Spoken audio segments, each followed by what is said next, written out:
Bonjour à tous, j'espère que vous allez bien aujourd'hui, moi ça roule. Alors le succès, on a tous une définition dans la tête, ou on a tous une définition commune disant que pour être une personne qui a réussi dans la vie, en gros il faut avoir une femme ou un mari, avoir des enfants, être propriétaire d'une maison. Sauf que je trouve ça très simpliste moi comme définition et que en fait il y a une sorte de comment je dirais, une sorte de cadre qui dit que dans la société actuelle en fait, qui dit que à 20 ans il faut être étudiant, à 30 ans il faut être marié, il faut avoir construit la famille, la maison, etc. Qu'à 40 ans, il faut avoir investi dans l'immobilier. Enfin, je caricature, hein, mais en gros, c'est un peu ça. Et j'ai absolument rien contre ça, parce que j'estime que voilà, avoir une famille, ça doit être merveilleux et être accompli en ayant acheté un bien qui nous appartient aussi. Moi, l'idée de dévaloriser ou d'amoindrir le succès des personnes qui se considèrent comme ayant réussi en ayant atteint ces normes de société, n'empêche que c'est pas parce que vous n'avez pas ces choses à l'âge que vous avez que ça veut dire que vous avez échoué dans la vie. Ok, ça c'est, je sais pas d'où vient cette définition du succès ou des standards de société tels qu'on les entend aujourd'hui, mais non. Peut-être que vous avez 30 ans ou 40 ans et peut-être que vous n'avez pas envie d'avoir des enfants, ou peut-être que vous n'avez pas envie d'acheter une maison. Est-ce que ça veut dire pour autant que vous avez échoué dans la vie? Vous savez, j'ai rencontré beaucoup de gens et aussi parlé à beaucoup de gens durant mon activité de coaching et qui avaient toutes ces choses, comme je viens de vous les décrire, et qui malgré tout se sentaient pas heureux, se sentaient pas comme ayant atteint une réussite.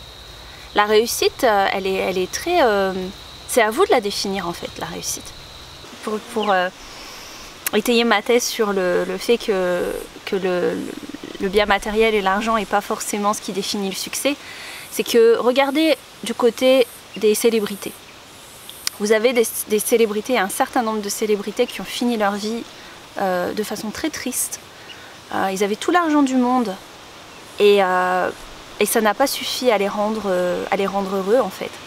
Je pense notamment à une artiste que j'aimais beaucoup qui s'appelle Amy Winehouse, qui était bourrée de talent, qui avait voilà quoi, adulée par les fans, de l'argent, une authenticité, une voix incroyable. Et pour autant, elle avait un problème de gestion des émotions, elle se sentait mal avec elle-même et tout l'argent du monde n'a pas réussi à résoudre ça. Et on la qualifie d'une personne qui avait beaucoup de succès, mais elle avait du succès musicalement. Mais ce que je veux dire, c'est que vous pouvez accumuler tous les biens matériels que vous voulez. Si à l'intérieur et émotionnellement vous vous sentez pas bien, il n'y a rien qui pourra résoudre ça. Il faut d'abord se construire intérieurement avant de se construire sur le plan matériel. Quand je dis qu'il faut se construire intérieurement avant de se construire matériellement, je dis pas non plus qu'il faut aller vivre comme un homme des cavernes, se contenter du minimum. Si vous avez un confort de vie, c'est parfait, c'est très bien pour vous. Mais voilà, le matériel et tout ce qu'il y a autour ne définit pas forcément votre succès. C'est quelque chose que j'ai compris quand j'ai démarré mes voyages en fait, parce que personne ne comprenait vraiment ce que je faisais. J'avais terminé mes études, j'avais fini mes masters que j'avais obtenus avec succès et malgré tout, voilà, ma définition du succès, elle n'était pas là. Je voudrais vous demander en fait, posez-vous cette question, quelle est votre définition du succès? Si elle est telle qu'on l'entend dans la société, c'est parfait. Mais vous ne vous sentez pas en marge, vous ne vous sentez pas en retard par rapport aux autres. Ça ne sert à rien de se comparer aux autres. On n'a pas la même histoire, on n'a pas les mêmes expériences et on n'a pas les mêmes envies. Et ce que je voulais vous dire en fait, c'est qu'il n'y a rien de mal à ne pas rentrer dans le moule. Soyez différent si vous avez envie d'être différent. Ok ? Je pense que c'est vraiment important. Parce qu'une fois que vous avez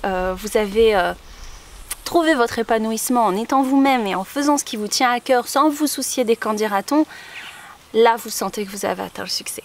Et je pense que votre succès, vous savez en fait dans le fond ce qui définirait votre succès ou pas. Ok? Donc choisissez, c'est à vous de la définir. Personne d'autre. D'accord? J'espère que ça vous pousse à la réflexion. Et n'oubliez pas ce que je vous ai dit, être différent, c'est pas forcément une mauvaise chose. Ok? Je vous embrasse.